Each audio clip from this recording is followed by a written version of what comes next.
talde honetan erreza da, kide danak euskaldunak gea, danak ulertzen dugu, danak hitz egiten dugu euskeraz, eta horrek lana errezten du. Beti entrenatu dugu euskeraz, eta baino ez da zeo zer inposatu degula, baizik eta da neskakin gure joera beti izan dalako euskaraz egitea, eta horrela entrenatzen dugu naturalizatzen zaigulako.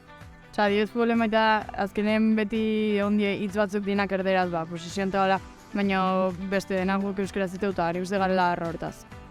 Azkenean gu euskerakin jaio gea, euskerakin hazi gea, eta beti daukegu euskera, euskera guretako bizimodu da.